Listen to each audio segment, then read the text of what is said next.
Hello friend, welcome to my channel से JD science classes में आप सभी का स्वागत है। आज हम यूपी ट्रिपल एससी कनिष्ठ सहायक के लिए, जूनियर असिस्टेंट के लिए हिंदी के प्रैक्टिस सेट लेकर आए हैं, जिसमें हमारा ये पहला प्रैक्टिस सेट होगा और आपको हम डेली एक प्रैक्टिस सेट हिंदी के कराएंगे। आशा करता हूँ आप सभी की अच्छी तैयारी चल रही होगी और जैसा कि आपको पता है कि 27 अगस्त को इसका एग्ज़ाम है।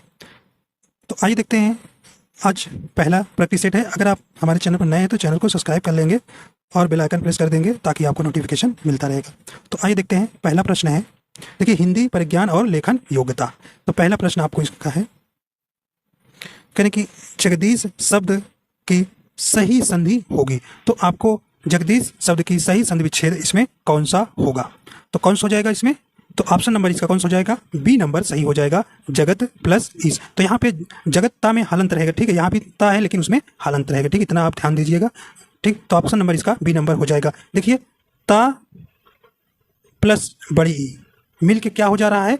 दा हो रहा है, ठीक है। तो यहाँ पे कौन सी संधि है? व्यंजन संधि है। कौन सी? व्यंजन संधि है। तो इस प्रकार आपका जगदीश का सही संधि विच्छेद ऑप्शन नंबर बी होगा, जगत प्लस ईस। आइए देखते हैं अगला प्रश्न। अगला प्रश्न है, कहने कि जो हर समय दूसरों की बुराइयां खोजता हो उसे कहते हैं। तो कई शब्दों के लिए आपको यहाँ एक शब्द बताना है, तो बताइए भी सही ऑप्शन कौन सा हो जाएगा?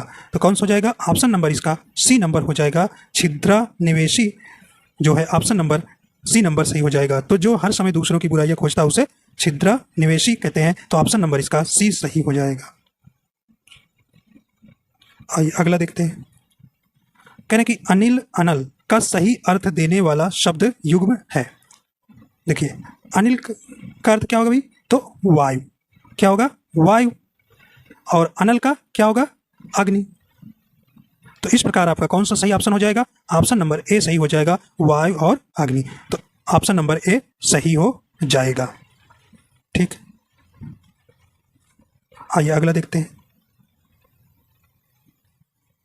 अगला प्रश्न है, निम्न में से कौन सा शब्द हंस की जगह प्रयुक्त नहीं किया जा सकता है? कौन सा? कहने कि सूर्य, योगी, श्वेत या अमृत। तो सही ऑप्शन कौन सा हो जाएगा?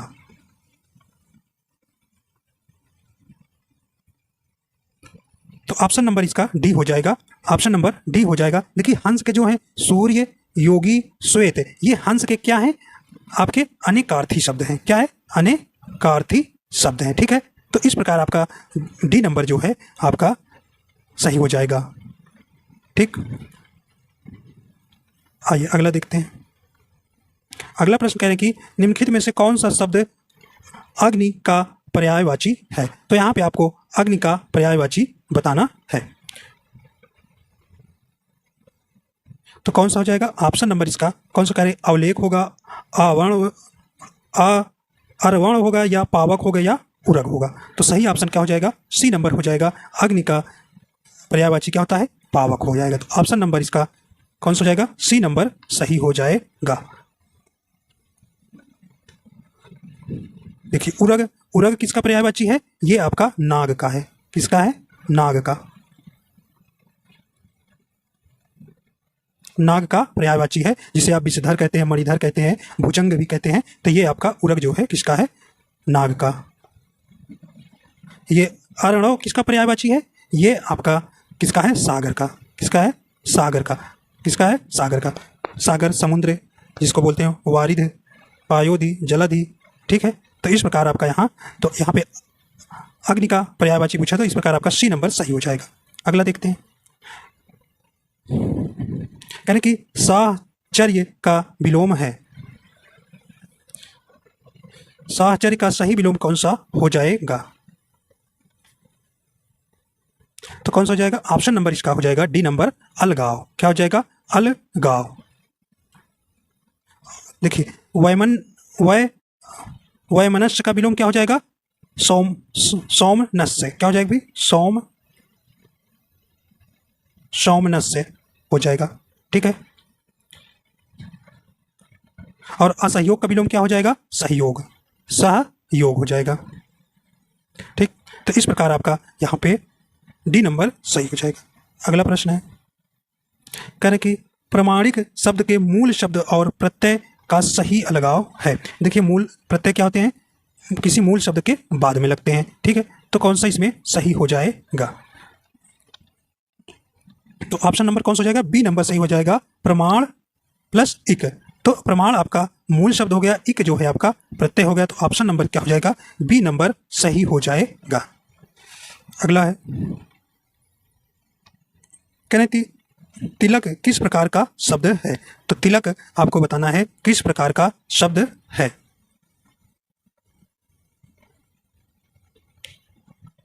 तो ऑप्शन नंबर कौन सा हो जाएगा, तिलक आपका ऑप्शन ए हो जाएगा, तत्सम शब्द है। कैसा शब्द है, तत्सम शब्द है।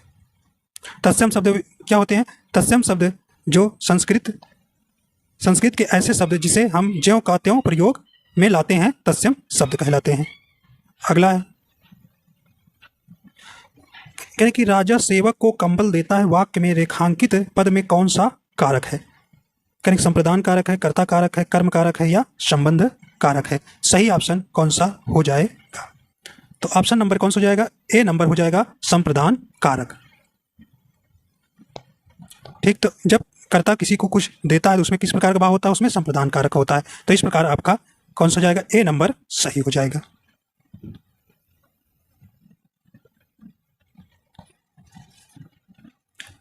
कहने कि कारक के भेद हैं, कहने कि 5, 6, 7, 8। सही ऑप्शन कौन सा हो जाएगा, तो कारक के कुल कितने भेद हैं, 8 भेद हैं। कितने, 8 भेद हैं, जिसमें आपका पहला है कर्ता कारक है, कर्ता कारक है जिसका सिंबल क्या है, ने। दूसरा है कर्म कारक जिसका सिंबल है, जिसका कारक चिन्ह क्या होता है, को। तीसरा है करण, करण कारक जिसका सिंबल है से, के द्वारा, से के द्वारा। आगे देखते हैं, अगला है चौथा नंबर है संप्रदान, संप्रदान कारक जिसका कारक चिन्ह है को, के लिए।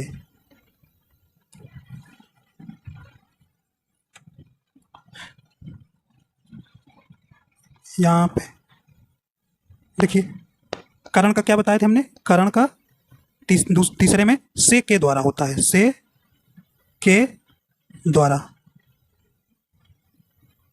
ठीक, संप्रदान का को के लिए, को के लिए। ठीक है, के लिए। और अपादान का, अपादान का कारक के लिए के, अपादान के से। संबंध का, संबंध का चिन्ह क्या है अभी, का, की, के, ना, ने, नी। और अधिकरण का सातवां आपका हो गया, अधिकरण का कारक चिन्ह क्या हो जाएगा, में, पर। और संबोधन का है, अरे। तो इस प्रकार आपके कितने हो गए, 8 कारक हो गए, और इनके चिन्ह भी आप याद रखिएगा।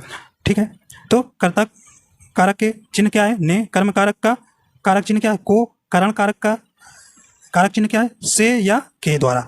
और संप्रदान का को या के लिए। अपादान कारक का से। संबंध कारक का की, के। और अधिकरण का में, पर। ठीक, संबोधन का है, अरे। ये आपके 8 प्रकार के कारक हैं। आइए अगला देखते हैं, कहने कि राम आम खाता है में वाच्य का कौन सा रूप है। तो वाच्य आप जानते हैं, वाच्य 3 प्रकार के होते हैं, कर्मवाच्य, कृतवाच्य और भाववाच्य। तो कहने कि राम आम खाता है, तो किसके, इसमें जिसमें कर्ता की प्रधानता हो वहाँ कृतवाच्य कहलाता है। तो सही ऑप्शन आपका कौन सा हो जाएगा, तो ऑप्शन नंबर इसमें डी नंबर सही हो जाएगा। राम आम खाता में वाच्य कौन सा है, तो कर्तवाच्य हो जाएगा। तो ऑप्शन नंबर डी सही हो जाएगा। अगला है कहने कि निम्नलिखित विकल्पों में से कौन सा वचन का जोड़ा सही नहीं है। तो इसमें आपको बताना है वचन का जोड़ा सही नहीं है। देखिए सोना, सोना ये सही है। कहने कि धेनु, धेनुए, देखिए नहीं वाला आपको बताना है, तो ये भी सही है। कहने कि छात्र, छात्रगण सही है। आटा, आटे, देखिए आटा का आटा ही होगा, तो यहाँ पे आपका ऑप्शन नंबर डी जो है सही नहीं होगा। तो ऑप्शन नंबर डी यहाँ पर हो जाएगा। तो 12 नंबर प्रश्न का कौन सा हो जाएगा, डी नंबर सही हो जाएगा। आइए अगला देखते हैं,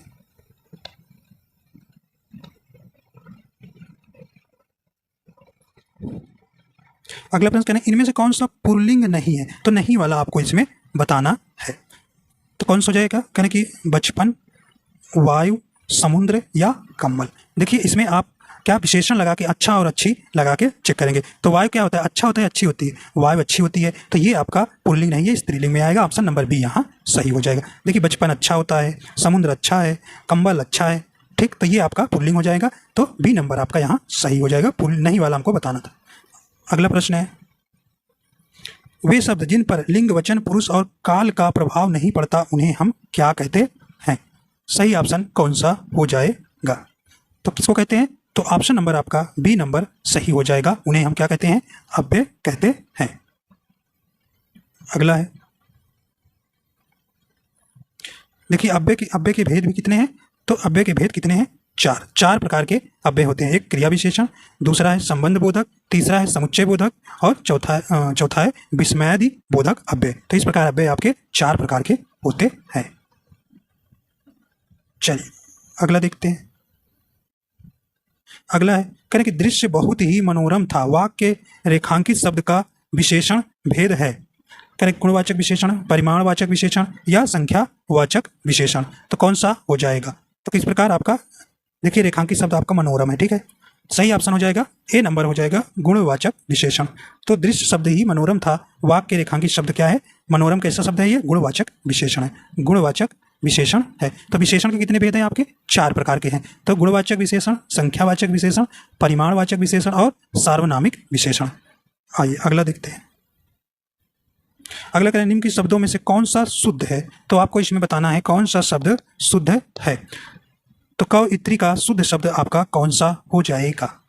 तो ऑप्शन नंबर इसका कौन सा हो जाएगा? बी नंबर सही है। कौ इत्री जो है आपका बी नंबर ऑप्शन सही हो जाएगा।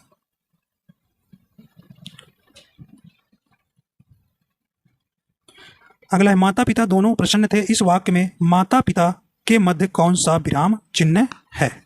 तो सही ऑप्शन कौन सा हो जाएगा?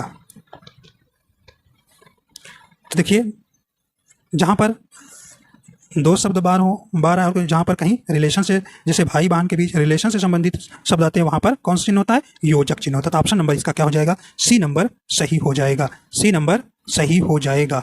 और देखिए अल्प विराम आपका ऐसे लगता है थोड़ा है? तो अल्प विराम क्या? तो वाक्य में जहां थोड़ी देर का ठहराव होता है वहां पर कौन सा विराम आता है? अल्प विराम। तो अर्ध विराम कैसे होता है भाई?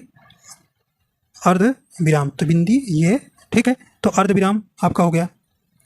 अगला है निदेशक चिन्ह। निदेशक चिन्ह क्या होता है? निदेशक चिन्ह जैसे ये आपका निदेशक चिन्ह हो गया, ठीक है। आइए अगला देखते हैं। अगला प्रश्न है, निम्न में से कौन सा शब्द प्रयत्न और उच्चारण के आधार पर व्यंजन का वर्गीकरण नहीं है? तो सही ऑप्शन इसमें कौन सा हो जाएगा? तो ऑप्शन नंबर इसका कौन सा हो जाएगा? ए नंबर सही हो जाएगा। उच्छिप्त जो है आपका प्रयत्न और उच्चारण के आधार पर व्यंजन का वर्गीकरण नहीं है। तो सघोष है, पार्श्विक है और ऊष्म में ये आपके प्रयत्न और उच्चारण के आधार पर व्यंजन का वर्गीकरण है, और इसमें हमको नहीं वाला बताना था, तो आपका ऑप्शन नंबर ए नंबर सही हो जाएगा। देखिए उच्छिप्त व्यंजन कितने हैं आपके? 2 हैं। कितने हैं? 2। ये जैसे डा में नुक्ता लग जाता है, ढ, तो ये और ये, ठीक, तो आपके 2 क्या है? नुक्ता उच्छिप्त व्यंजन है, ठीक। हिंदी की पहली सावक बोलती फिल्म आलम आरा किस वर्ष में रिलीज हुई थी? तो किस वर्ष में रिलीज हुई थी? तो ऑप्शन नंबर सी हो जाएगा 1931 में। इसके निर्माता कौन थे? अर्देशीर ईरानी थे, ठीक है। तो 1931 में जो है 24 मार्च 1931 को यह जो है आलम आरा जो है रिलीज हुई थी। तो ऑप्शन नंबर सी सही हो जाएगा। अगला है, करें कि अंधा युग किसकी रचना है? तो अंधा युग की किसकी रचना है? तो कौन सा हो जाएगा? ऑप्शन नंबर इसका बी हो जाएगा धर्मवीर भारती की। तो अंधा युग की रचना किसकी है? धर्मवीर भारती की। आइए देखते हैं, इसमें आपके एक छोटा सा गद्यांश है, इसी गद्यांश को आपको पढ़कर प्रश्नों का जवाब देना है। तो जल्दी से हम इसको आपको पढ़ देते हैं, फिर आपको देना, ठीक। चलिए देखते हैं। कहें कि लक्ष्मण ने कृत्रिम भ्रातृ स्नेह के कारण बड़े भाई का साथ दिया। उन्होंने राजपाट छोड़कर अपना शरीर रामचंद्र को अर्पण किया। यह बहुत बड़ी बात है, पर उर्मिला ने इससे भी बढ़कर आत्मोत्सर्ग किया। उसने अपनी आत्मा की अपेक्षा अधिक प्यारा अपना पति राम जानकी के लिए दे डाला, और यह आत्म सुखोत्सर्ग उसने तब किया जब उसे ब्याह कर आए हुए कुछ ही समय हुआ था। उसने अपने सांसारिक सुख के सबसे अच्छे अंश से हाथ धो डाला। आगे देखते हैं। कह रहे कि जो सुख विवाहोत्तर उसे मिलता उसकी बराबरी 14 वर्ष पति वियोग के बाद का सुख कभी नहीं कर सकता। नवोत्व को प्राप्त होते ही जिस उर्मिला ने रामचंद्र और जानकी के लिए अपने सुख सर्वस्व पर पानी डाल दिया, उसी के लिए अंतरदर्शी आदि कवि का के शब्द भंडार में दरिद्रता है। तो अब इसी पर आपको पैसेज आइए देखते हैं। पहला क्या है, कह रहे कि लक्ष्मण राम के साथ वनवास के लिए क्यों गए थे। क्यों गए थे भाई? तो ऑप्शन आपका पहला सी नंबर से हो जाएगा, भाई के प्रति अत्यधिक प्रेम के कारण गए थे। देखिए रामचंद्र की सेवा के लिए तो गए थे, लेकिन यहाँ पर आपको पहले ही मिलेगा भाई के प्रति अत्यधिक प्रेम के कारण। ठीक है, अगला है, करें लेखक को क्या दुख है। लेखक को क्या दुख है, तो क्या दुख था उसको भाई? तो डी नंबर इसका सही है। रचनाकारों ने उर्मिला के विषय में कुछ नहीं लिखा था, इसलिए लेखक को दुख था। अगला है, करें उर्मिला ने क्या बलिदान नहीं दिया था। बताइए सही ऑप्शन क्या हो जाएगा। तो देखिए कह रहे अपनी बांध सीता का वियोग, ये आपका था सही। लक्ष्मण के रामचंद्र के साथ वनवास के लिए जाने दिया, ये भी सही था। सांसारिक सुखों का त्याग, ये भी था। तो कह रहा नहीं वाला, तो ऑप्शन नंबर ए आपका सही हो जाएगा, लक्ष्मण से विवाह किया। आइए अगला देखते हैं। अब देखिए खत्म हो गया गद्यांश थे। अब आपको बताना है अगला प्रश्न, करेंगे निम्नलिखित में से कौन सा अनौपचारिक पत्र का उदाहरण है। तो देखिए अनौपचारिक पत्र क्या होता है, इसमें जो है अपने सगे संबंधियों, रिलेशन, भाई बहन को क्या जिसमें पत्र लिखा जाता है, तो ऐसे पत्र को क्या कहते हैं, अनौपचारिक पत्र कहते हैं। तो बताइए इसमें सही ऑप्शन कौन सा हो जाएगा। तो कौन सा हो जाएगा, देखिए ऑप्शन नंबर बी सही हो जाएगा, बहन के विवाह में शामिल होने के लिए मित्र को लिखा गया पत्र। तो सगे संबंधियों के जो पत्र लिखा जाता है वो अनौपचारिक पत्र के अंतर्गत आता है। आइए अगला देखते हैं। कि आटे दाल का भाव मालूम होना मुहावरे का उचित अर्थ क्या है। तो कौन सा हो जाएगा, तो ऑप्शन नंबर इसका डी नंबर सही हो जाएगा, कष्ट का अनुभव होना।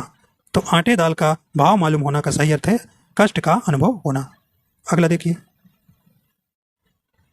अगला प्रश्न करें कि जो शिव धनु मृणाल की नाई तोरहु राम गणेन गोसाई। तो इसमें आपको बताना है इसमें कौन सा अलंकार है, कौन सा अलंकार इसमें है। तो कौन सा हो जाएगा, ऑप्शन नंबर इसका सी नंबर सही हो जाएगा, उपमा अलंकार। क्या हो जाएगा भी, उपमा अलंकार।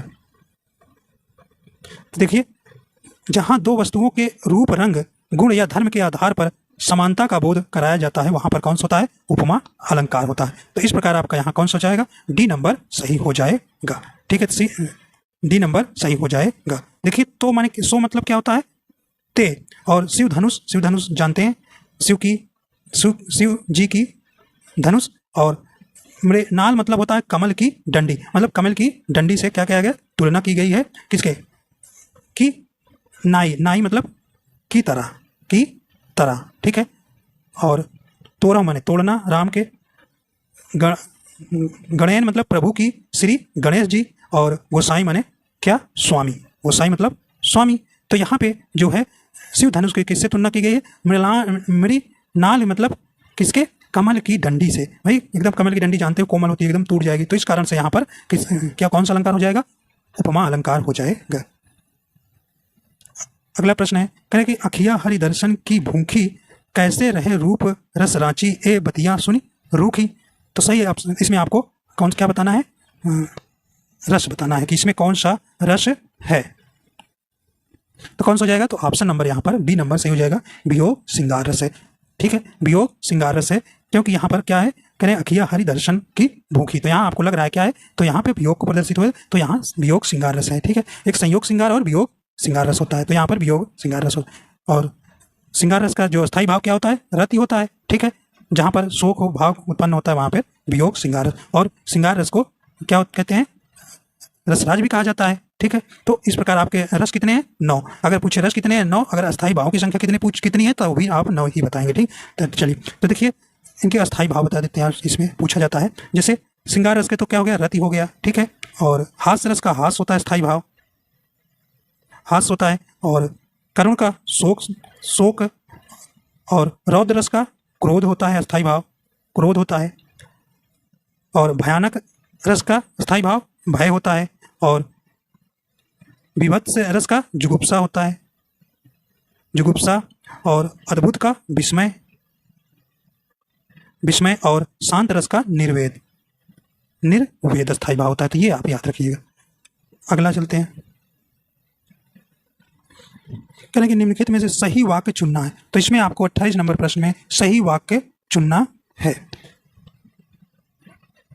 देखिए, कहने कि श्री कृष्ण के अनेकों नाम, देखिए अनेकों कभी नहीं होता, अनेक होता है, अनेकों कभी नहीं होता। जहां अनेकों आ जाए गलत हो जाए, ठीक है। तो ये तो गलत हो गया। कहने कि आपका पत्र सा धन्यवाद मिला, तो ये भी आपका गलत। कहने कि श्री कृष्ण के अनेक नाम है, तो आपका सी नंबर क्या हो जाएगा, सही हो जाएगा। तो कौन सा वाक्य सही है, सी नंबर सही हो जाएगा। तो ऑप्शन नंबर कौन सा हो जाएगा, सी नंबर सही हो जाएगा। ठीक है। तो यहां देखिए, करें बंदूक एक बहुत ही उपयोगी, कहेंगे शस्त्र है, शस्त्र नहीं होगा, यहां पर अस्त्र होगा।